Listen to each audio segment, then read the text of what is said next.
The CBS 21 Political Insiders with Rob Hanrahan.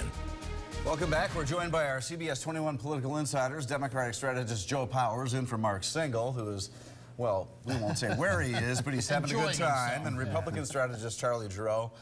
Charlie, I wanted to start with you. We want to talk a little bit about Roger Stone. Is that as big of a bombshell as a lot of the media is making it out to be? Certainly not a well-guarded secret. I've known Roger Stone for a long time, and where he will go from here, I think, is impossible to predict because he's always been very unpredictable. But I will say this.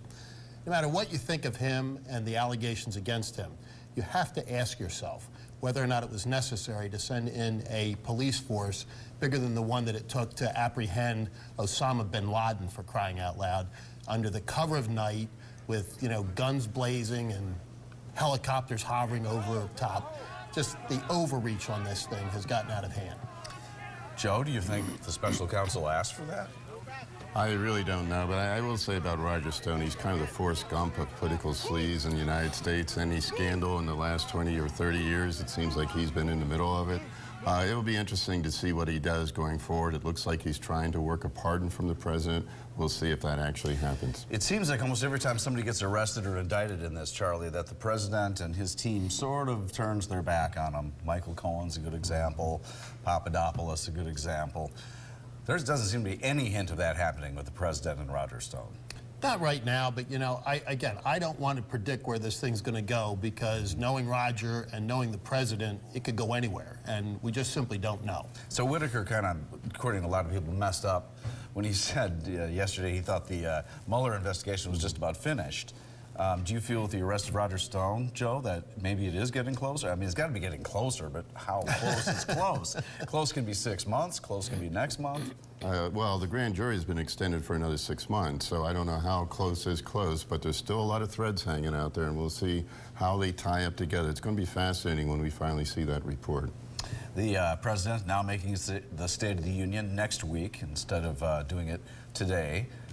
Which was interesting because President Ronald Reagan was one who also extended the State of the Union another week because of Challenger when it happened. Does this affect, Charlie, his effectiveness at what he's going to deliver? Nope. Not one tiny little bit. No, I mean, look, the State of the Union message is always the president's night. It's all the trappings of Washington, D.C. power wrapped up in one. The run-up to the State of the Union is always way, way bigger than the event itself. You know, who's sitting with who and all this nonsense. It sounds like a junior high prom, for crying out loud. But it will be the president's night. Have a very interesting rebuttal or counter message. Sure. I think that's going to be fascinating. The woman who still doesn't concede the fact that she lost the governor's race in Georgia. I want to ask Joe, how do you think the Democrats are going to act?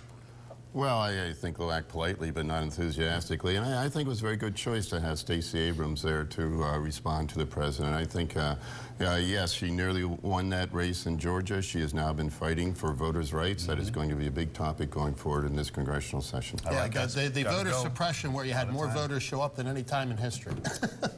Charlie with the last word. You can hear more from our CBS 21 Political Insiders every Sunday morning at 8:30 on CBS 21's Face the State.